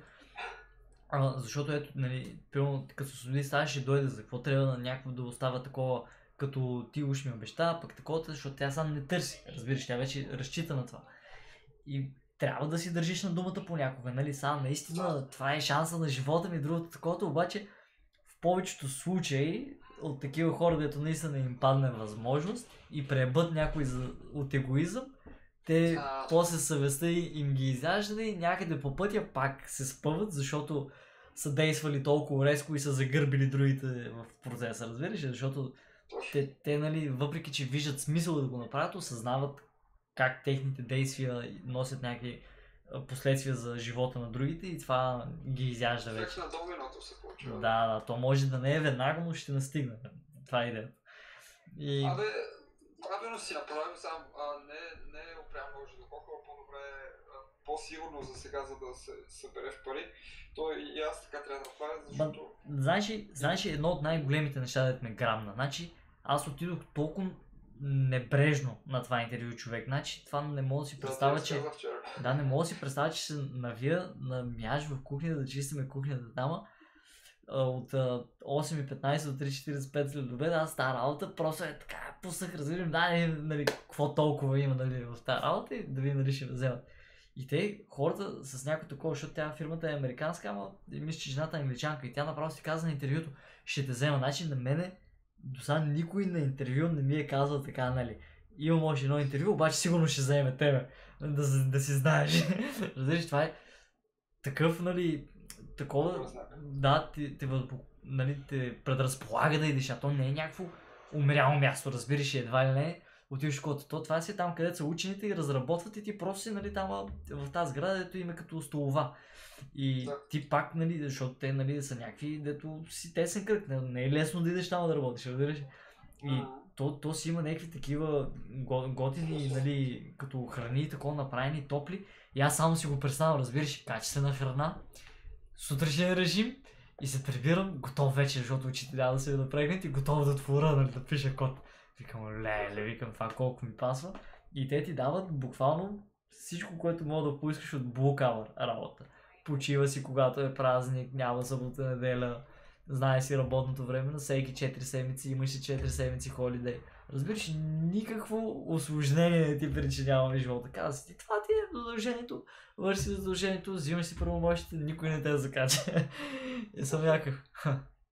Че какво ме спира, разбираш? Опа, здрасти, Кити. И това е. Като цяло е някакво е такова, като... Защото, нали, то работа може да е малко такава, нали, под достоинството да кажа, него такова да си го представя, как ще кажа някой, че работа, разбираш? А в същото време, може би, защото аз това го забелязвам, това, което не оценяват повече хора е самото спокойствие. Защото... Аз това ще да ти кажа, че като не трябва да мислиш много, поне да ти почива мозъка и после можеш да действаш на ходене или каквото и да се пребереш. Защото аз това сега го забелязвам, аз имам цялото време на всеки ден. Аз не мога да съм толкова продуктивен, защото съм разпилян в много посоки и трябва да гаса много пожари едновременно, разбираш. И то не е толкова лесна тази игра с жонглирането на различните неща, докато ако забавиш нещата, който се случва точно за това, разбираш, убиваш един, втори, трети разход и ти остават някакви такива, които разбира се, нали, че трябва да си платя найма, то оставаш и найма да ми плаща, разбираш. Но ти като забавиш нещата и то тогава това е просто принцип, разбираш, колкото по-бавно въртиш колелото, толкова повече натрупваш, нали, тая енергия да ти трябва, за да набереш после инерцията, разбираш, то не може докато се давиш да се гмуриш под вода и да си нещо. Трябва да излезеш и поемеш въздух и тогава да тръгнеш, а не. И така, това е което, нали, ми се върти в главата и те буквално след като го взех това решение, един след друг ми се обаждат и ме разколебават кой с по-добра и по-добра оферта. И аз съм някакъв, леле, как да кажа на такова нещо, Обаче вътре в себе си знам, нали, вече че съм избрал. Слушам, но не такова не подавам, разбираш.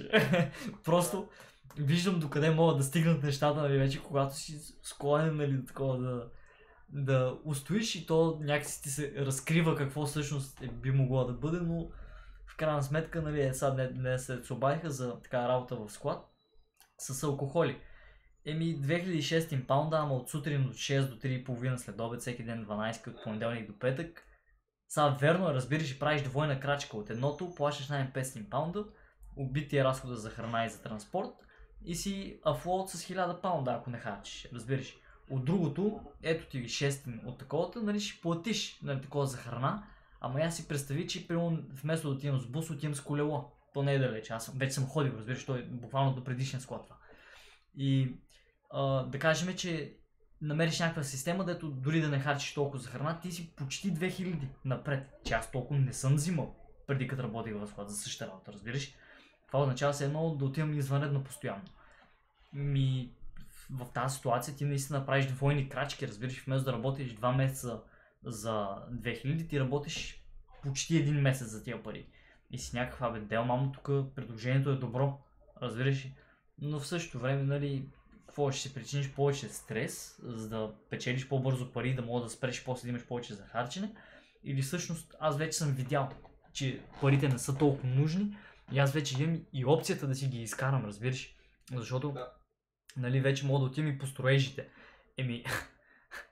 Представи си, на строежите, когато е празник, когато е събота и неделя, се плаща двойно. А ти тогава почиваш. Ай, сега си представи това, ти, ако тази работа не те затормозява и ти тяват пари, ще иш ли примерно да работи за 400-500 паунда един ден, 12 часа някой строеж? Сигурно ще иш. Ако е 6, какво правим? Ще лепиш почки като спирен глаза, ако това опираш. Да, то като замислиш на тебе съботата и неделята, са ти почти колкото заплатата на другото место за 4 седмици, разбираш, дето мога да изкараш първо, ако се напнеш. И си кажеш, ма то тук май, тази работа май много такива врати ми отваря, освен че ми взима, нали, половината ден, дето ще стана, да кажем, 7:30 и ще се върна към 4 след обяд. Ама пък за сметка на това, гледай, какво става, приятна храна, обстановката е някаква спокойна, защото това малко не усещаш как ти влияе, ама едно е да събереш с първобитни, защото плащат много и са накацали на клона. Друго е да си в една такава ведра обстановка и да си почиваш така, като не напълниш това, пак извършиш някаква физическа дейност, ама то в крайна сметка това те кара да се чувстваш добре, като си продуктивен, нали? Физическата работа е добре, те умните хора някой път взимат физическа работа, защото това не ги обременява и така се чувстваш щастлив. И сега, нали, какво е, нали, равносметката? Ами със сигурност, ако избереш повечето пари, ще имаш, нали, това тласък, да ти дава, нали, финансовия, но да не забравяме, че живота не е само, нали, финансовия аспект и винаги се движи със скоростта на най-бавната ти сфера, като една флотилия, и ако наистина там си много добре и едно нещо ти куца, колко и да си добре там, а ти някакси ще те свали и дори да имаш възможността, пак няма да мога да успеш, пак няма да мога да ги затвориш тия договори, защото примерно не си уверен, не си се наспал, агресивен си, ядосваш се, отказваш се лесно и така нататък, защото примерно ти кажеш, какво толкова, аз мога да си изкарам повече пари, отколкото ти ще ми дадат за един месец, ама не е така, разбираш, защото ти не го правиш само за пари, ти го правиш за опит. А когато го имаш това спокойствие и ти вече отивайки при хората, защото ето го, ти от колко и пари да взимаш и безработен да си, фирма може да си отвориш. И ако си спокоен, ти остичаш, имаш повече време на такава работа, не ти може да се връщаш, ти докато пътуваш на работата. Защото мисля, че за да работя 7 часа и половина и те плащат на тия пари, значи това се смята като дейност, различа, ще пътуваш с рейс. Сигурно 15 минути в посока и така закръглено на 8, но остиго дори да не се плаща. Ти през това време може да четеш. Ти докато пътуваш този рейс, може да четеш книга, да те мотивира, може нещо друго да правиш, може да ресърчваш. В следващия момент, като се върнеш, нищо не те спира и да ги направиш, то още има до края на работния ден време. Разбираш, който и да е, след до 5 часа трябва да работят. Някой работи до 6, до 6 и половина. Ти може да отиваш дори да правиш митинги. Едно е да си карал от 6 сутринта мотокар и вече да си изтрещял, нали, от напрежение. Друго е да си почивал 2 пъти, да си хапнал като цар и сега верно, нали, върши някаква по-хамалска работа. Но той друго да е хамалска, но в крайна сметка да кажем малко под нивото ти се пада, но какво ти може да идеш и примерно набързо, прибираш се, излизаш и отиваш и ти имаш и нагласата, и времето, и възможността да правиш тия неща, които искаш по принцип, разбираш ли? И ти толкова много мога да си играеш, разбираш, примерно сега проблемът ти е с парите, трябва да се набере капитал, за да се наемат хора, да се купи, примерно, къщата под наем да се пуска. Да не се купи, да се наеме под наем, разбираш, защото няма смисъл да се купува. И примерно ти натискаш и почнеш само повече така, примерно строежи. В един момент си кажеш, добре, стига толкова, нали? Това са, нали, парите такова. И виж, тук вече ти не работиш просто така, за да изкарваш някакви хартийки за харчене. Ти работиш с цел в този момент. Ти си казваш, сега натискаме гъста, сега спираме, сега натискаме. Имаш такъв контрол върху начина на живот. И вече ти като си намерил примерно проекта и те ти казват, нали, трябва да се изгради това. И ти сега знаеш, няма как сам, няма и смисъл и да напускаш, ти дори да напуснеш, сигурно няма да можеш да го направиш всичко по този договор, да ти искат. Но знаеш, добре, ето, примерно, кога искате да започна, имаш 1 месец, 2 месеца, такова. Супер. И ти в този месец си правиш сметката. Добре, ето, трябват ми еди колко си човека и точно това да го обясня Марти Кейгън, разбираш. Почваш да правиш прототипите, почваш да правиш дискаверито, почваш да правиш всичкото и какво трябва да караш? Продукт. Разликата е, че идеята не е дошла от тебе и продукта не е твой, а ще отиде за клиент. Но действително са абсолютно същото нещо. Процесът е един и същ, разбираш ли. В един случай пееш, защото искаш да си правиш музика за теб, в другия просто за друг я правиш, но той е същия процес. Това е това е, дето виждам аз смисъл, нали, наистина примиряваш се с много малко, но те плюсовете ще ти дойдат по един по-такъв балансиран начин в други насоки, дето дори това, че напредваш по-малко с парите, то може да се окаже, че това не ти е бил проблема и ти ще имаш много по-такава засилка, разбираш, то ако, нали, това беше, да кажем, плуване, ако с десната ръка взимах парите, а с левата беха знанията, то това е да разчиташ на силната ръка и само с нея да плуваш, разбираш? Сигурно няма да е много лесно и няма да си много бърз. Да, защото само с една ръка плуваш. И съм съгласен, по този начин си в точното състояние ментално и всякакво и физически също, въпреки че е твоята физическа работа, пак и другата. Но като се чувстваш ментално по-друго, няма да ти пука много дали си малко изморен физически, пак ще си действаш, така че прав си. Намираш работата, която ще те настрои добре ментално, даже и след като свършиш работа, че да можеш да си вършиш и другите неща, което го прави по-холистик, нали, общо прието и като цяло да си вървят и другите задължения от живота. Да, и за да дам пример точно в тази насока, то дори не е свързано с работа. Ето днес отидох, дори не знаех, че мога, нали, толкова много да плувам, направих си разходката и вече бех възстановен. Значи, ако вчера бех отишъл, примерно да си взема стейтмент от банката, или днес каква ще е разликата, вчера бех доста разтърсен, разбираш. И днес отивам и знаеш какво се случи? Те викат, носиш ли лична карта? Не. И викам, знаеш, че трябва да взема, нали, имам таковато, мога такова да се представя. И вика, да, ще питаме въпроси тогава. И вика, айде, нали, такова, подпиши се на тази хартия, да видим дали си ти. Какъв е адрес? И аз казвам, и та поглежда такова, вика, подписът е различен. Сега аз съм дал дебитната карта в банката, съм отишъл и та вика, подписът е различен. И в смисъл, как ще реагираш, ако си под колебание, нали, ако си такова емоционално разтърсен и ти каже, че това дори не е твоята карта, такова ти, си някакъв, тя ще ме върне ли са, полиция ли ще викне, какво аз да не съм ме карал тази карта, че е такова. И в крайна сметка аз седа, защото, нали, бех вече в такова ведро настроение. И знаеш как реагира? Ми добре. И просто ми стана смешно, обаче не се размех, нали, и викам, за първи път ми каза, че подписа ми не е моя, но щом така, вика, на кой адрес? Аз викам на 48 Береслав. Там ще го изпратим, на така е адрес. И аз викам, добре.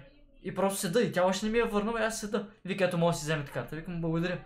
И излизам, викам, вау, викам, не знаех, че е толкова лесно да си вземеш стейтмента за банката, човек. Смисъл толкова трудно. Сещаш, защото отивам без документ, такова лекси. Добре. Но ето, ако не бех, нали, с тонуса, дето ми дойде от плуването, ако не се бех разтоварил така от разходката и от това, дето се разходих, просто не мога да си отстоявам земята, разбираш, някакви такива. Той, в момента говорим за стейтмент, то това, дето направи тя също е стейтмент, така че ще го кажа по друг начин. Самата провокация, дето тя ми даде, просто щеше тотално да ме извади вън. Как така не е моето кмет? Това съм аз. Дайте още един път да подпише някакви такива неща, ще да кажа, разбираш ли? То дори ми минаваха, нали, такова като алтернатива да го направя. Ама аз какъв е смисъл, нали, да натискам такова? Ако иска да ми я взима направо нова да изкарва. Сета, разбираш, и то някакво, нали, идва срещу тебе, нали, идва пак, нали, такова някакво като adversity и ти си някакъв готов всичко да пуснеш и защото, нали, нямаш такава фиксирана позиция, дето си обременен с някакви такива предразсъдъци и си някакъв и да спечеля, да загуба, все тази ще продължа. И просто продължаваш така при живота и то това е много важно да го постигнеш, нали, когато нали, се фърлиш за повечето пари, нали, за престижа, за таковата, точно това е его, дето влагаш, нали, точно това дето го е провокирало, то е едно такова външно на тебе, дето не си ти просто същината си, а то това е една такава уязвима точка извън тебе, където като те бутнат те изкарат от баланс. И ти като го немаш този баланс, то е все едно да състезаваш, докато падаш и да ставаш и такова, да щупиш крак и някакви такива неща. Няма как просто да тичаш, защото в един случай гледаш като на спринт, нали, трябва да изтичам такова, това договор, следващия договор. А в другия е просто, то може днеска да тича, може утре, но той е маратон, разбираш, той е всеки ден по-малко, не е някакво, трябва да се случи точно сега. И това е което прави корената разлика между, нали, човек, когато, нали, действа с това, което му е дадено като ситуация, нали, я приема, и когато се съпротивляваш с всичка сила да насилиш нещата да се случат в твоя полза, но то всъщност колко повече го искаш, толкова повече се отдалеча. На английски е проактивно и реактивно. Реактивното е просто реагираш както ти дойде, а проактивното е просто знаеш каква ти е целта и имаш контрола, както каза, нали, примерно в ситуацията с жената. Си имал самоконтрол да реагираш по правилен начин, за да се свърши това, което ти целиш. И по този начин съм гледал, даже баскетболист, примерно, разказваше Коби Брайант, че той медитира всяка сутрин, е медитирал 15 минути на ден и разказва, че ако не медитира, знае, че тича след деня. А ако е медитирал, има друг вид нагласа за деня. Да, напълно. Така да се каже, по-проактивен по време на деня и той е под контрол, така да се каже. Да. Гони задачите в деня. Да, напълно съм съгласен, защото аз по подобен начин започвам деня, ставам рано, разтегам се и тогава идват всичките неща и гледам да затварям различни неща, въпреки че сега да затварям и това ми излизат всички неща, да съм решил, че ще свърша. Но в крайна сметка наистина точно тази нагласа то се казва, тия дето Джефи с тази жената, дето му показва за релаксацията, му обяснява така. Те са му казвали ending ink, да се опитваш да ги завършваш нещата на момента, разбираш ли? И то, колкото повече си вманячен в това, нали, да направиш едно нещо, което не ти се отдава, и то толкова по-трудно става и отстрани е нелепо, като гледаш някой как е съсредоточен и просто знае, че това не е начин, разбираш. Но в, нали, усещане на хората е, че трябва още малко да го насилиш, защото така да се изпуска край и ставаш просто един, дето много не се съобразяваш с мнението на другите, не те интересува, само искаш ти да си переш напред като конска пати. И те се отдръпват от теб, разбираш. Ако не разбираш от добро, значи няма какво да ти се помогне. Това е. Айде да залягаме. Че много се размабетихме, да го имаш като алтернатива, че наистина може да вземе така договори, просто трябва търпение според мен в тази ситуация, ето тук както са наредили нещата. И в един такъв момент, дето, нали, примерно дойде като възможност, като може да си отворим, то наистина пък дори да намериш договора пръв, не е задължително да имаш фирмата, вече като е насигурно, тогава може да идеш и да отвориш и да създадете връзката, защото първо е интервюто. И винаги може да тръгнем по този път. Аз дори не подозирах, че може да е толкова приятен начин, по който се случва. Просто е така, отиваш, говориш с хората, вместо на работа ти дават като requirement, зато трябва да изпълниш и ти всъщност все едно продукт менеджерът ти е казал напри това, докато си на работа, просто е само за този проект, който действително ти дава много голяма свобода, защото ти може би не искаш постоянно да правиш това, просто искаш да свършиш нещо, да си починеш и пак да вземеш нов. Да го имаш като по-балансирано да ти е. И хубавото е, че като си фриленсър, можеш и да откажеш проект, ако не ти харесва проект или не ти харесва клиент. Да, а друго е да си... Да си на заплата с договор и ти кажат, не, трябва да направиш, защото това ти е работа. Това е. Да, най-галното нещо се да мога да чуваш това. Винаги е плюсове и минуси. Да. Ще ги действаме, значи ето доста така, нали, и в двете посоки получаваме информация, но това се дължи на това, че гледаме, нали, в тази насока. Те нещата винаги си били така те просто ние не сме ги осъзнали. С семенцата, ние сме ги посяли преди време и просто... Не говоря за това, че нали, излиза примерно такъв нов AI игрок, където е на Илон Мъск с App Store.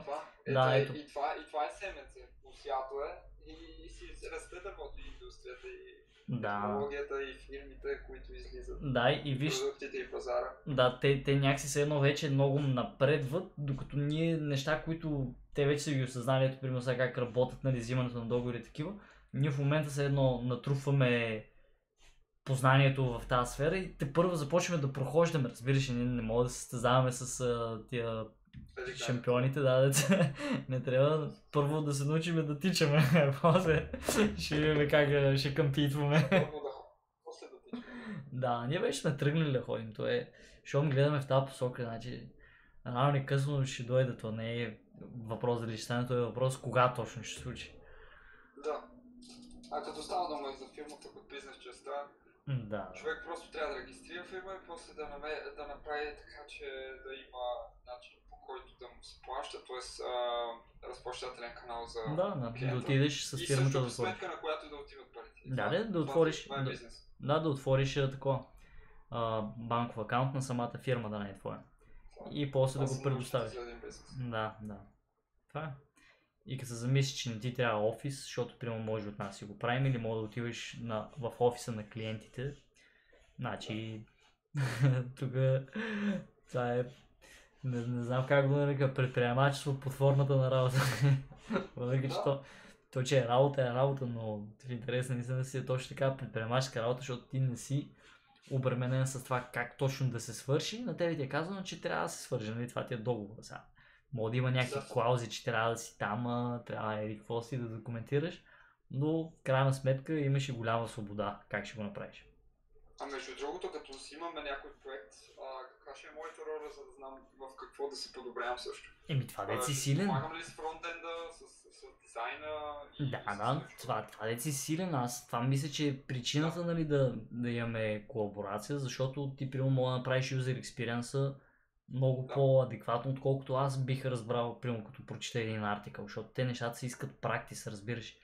Там, където примерно аз съм силен е ресърча, нали, как да се създаде, как да таковата. Сега има неща, които сигурно трябва и двамата, нали, да се усъвършенстваме в тях.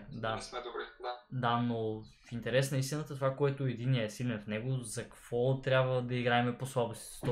Това между другото е като интересно такова предизвикателство между нас самите, разбираш ли? Аз да направя това, което ти си добър в него, ти да направиш това, за да разбереме гордо каква е работа на другия, разбираш. Но... Трябва да е някой тестов проект, който не е за пари. И когато...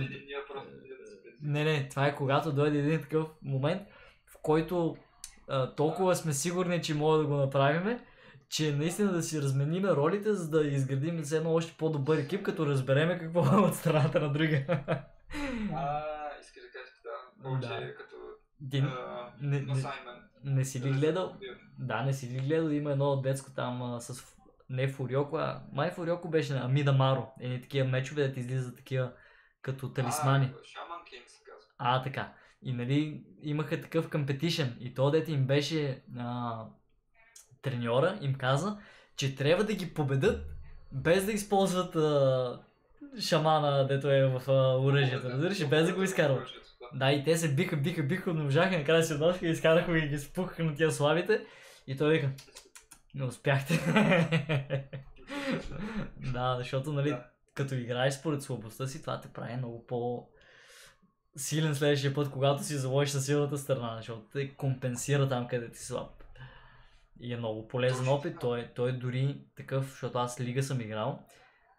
Коуч, дето е върх на кой отбор беше, аз взех в Udemy курс. И той обяснява така, значи не е цаката само твоята роля да си играеш, трябва поне 2 игри, ама ранкет игри, да си направиш, да сериозно искаш да спечелиш от другата роля, ако искаш да можеш да играеш в отбор. Защото ти няма как да можеш да играеш в отбор, без да разбираш каква е ролята на другия. Трябва просто до такава степен да познаваш динамиките вътре в отбора, че ти самия твоята роля да можеш да го ползотвориш и да знаеш докъде са силите на другите и да не се намесваш в това техните решения. Трябва да има синхрона, не да е някакво един лидер и ги повежда и им казва какво да правят. То няма как, трябва, самите те трябва да си действат и ти за да разбереш защо правят и какво правят, трябва през техните очи да гледаш за малко, за да получиш тая перспектива, дето е ключова, нали, в съчетаването в един отбор да го има. Тим кемистрито така се играеш. Да. И това е все едно Меси да играе вратар, също нещо.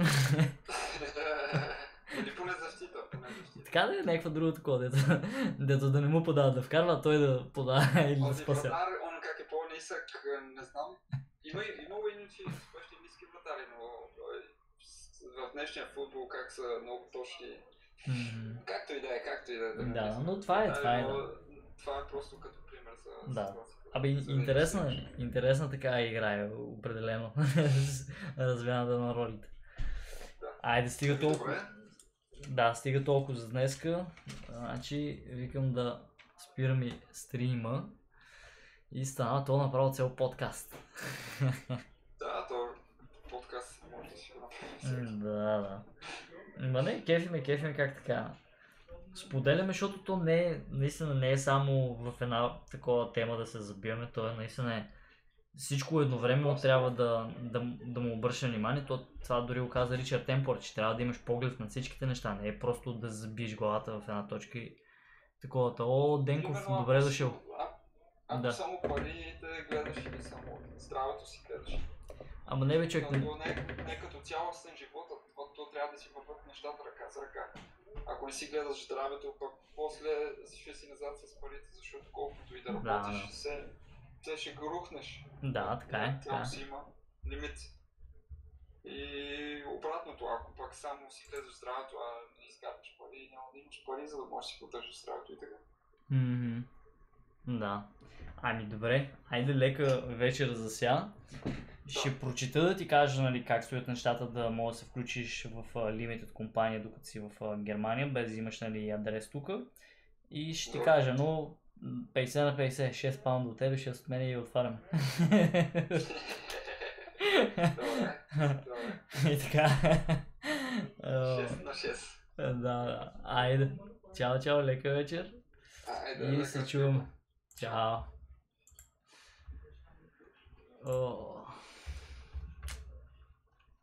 Спирам Денков, сега ще го отворя и ще ти кажа, нали, за какво става просто. Да не смесваме темата, то дойдеха хора даже. Освен да ви отговоря на някакви въпроси и мисля да лягам, защото то стана доста късничко, пък днес съм станал преди 14 часа. И искам утре пак да стана рано. И така. Добре, стига толкова за днеска. Сега ще го отворя това.